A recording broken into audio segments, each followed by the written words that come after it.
Ito guys, Isuzu, palitan lang namin to ng crosswind to, crosswind. Isuzu crosswind. Palit kami ng na evaporator. Ayan. Ayun yung bago papalit namin. Kasi may leak yung evaporator nito. So baklasin lang muna namin to. Bali ito yung papalit. Ito. Bago. Ayan. Ito lang. Bubuti ito, hindi na kailangan baba yung dashboard. Dukot lang. Madudukot lang to. So ito guys, tanggalin lang muna yung pressure nya. May pressure pa siya oh. Tanggalin lang muna, isahod mo niya ba. So para hindi tayo makasira ng ng ozone layer. Iyan natin sa tubig para yung preo nya hindi na kumalat pa.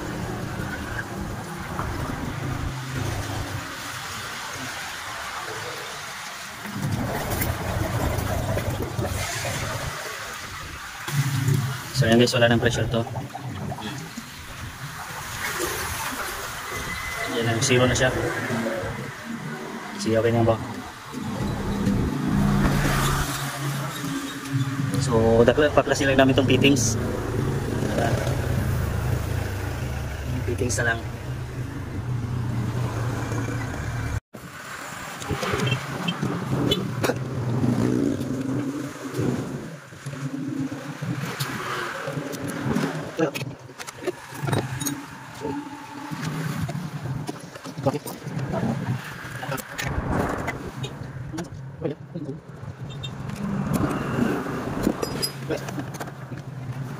Ayan guys, tanggal na yung fittings. Ayan. Pero malangis yung na to. Baka dito sa o-ring may yun yung o-ring nya oh. Pero double check na rin namin mamaya. Palitan na rin to ng o-ring para sigurado na baklas na rin naman. So ayan.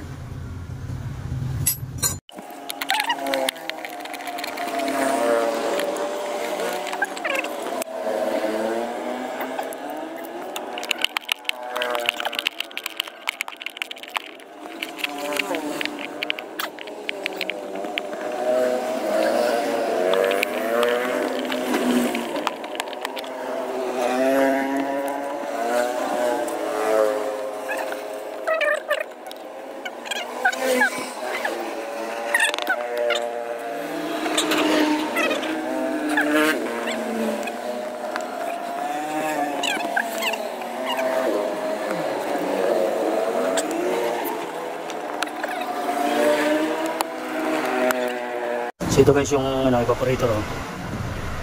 Tanggal na.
So okay na to guys, kapit na lang namin to. Ayun yung luma niya oh. Grabing dumi na rin, tsaka may butas. So guys, palitan rin namin tong o-ring na to, yung sa high side. Kasi ito yung niya, sa high side niya may langis kanina. So ito yung malangis. So isa rin to sa ano, marking ng leakage niya. So kaya palitan na rin namin to, nabaklas na rin naman.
So yan guys, okay na to.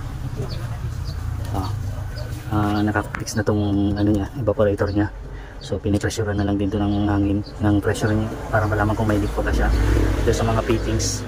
So ito okay na to. Kabit na lang yung dito. Yung box tsaka yung cover na lang, itong cover. Yan. Yan na lang yung kakabit yan. So guys, okay na to. Yan po na. Yan o. Okay na yan guys. Salpak na yan. Yung labas na lang naka-pressure na ito, i-vacuum na lang namin.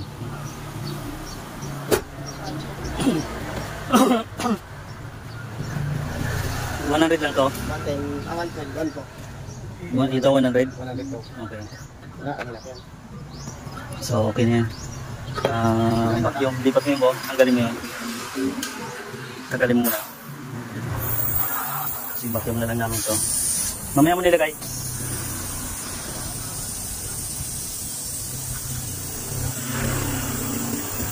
So okay natin na siya gumalaw yung pressure niya. Kaya i-release na lang namin itong pressure para ma-vacuum namin.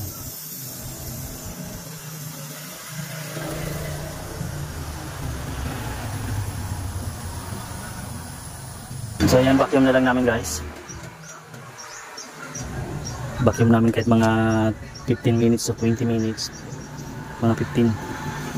So yan, vacuum muna namin guys para maano yung moisture. So ito guys, okay na to, na-pressure namin to.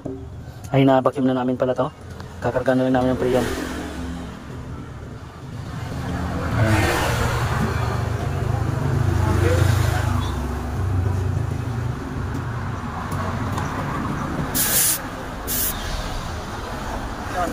Tuwad mo.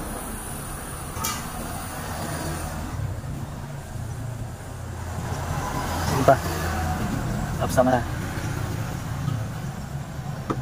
So start lang natin. So yan, start natin. I-on natin to. Yung doon.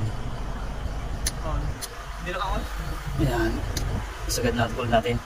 Tignan mo po kung kumana yung compressor.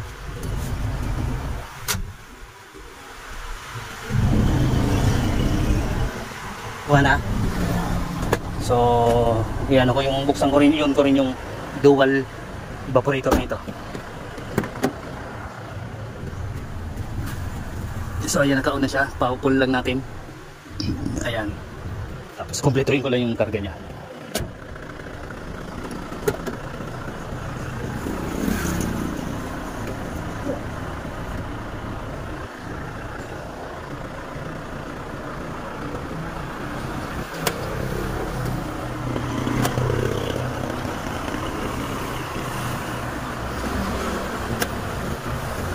So, ayan. So guys, basahin lang muna natin para lumamig yung condenser nila.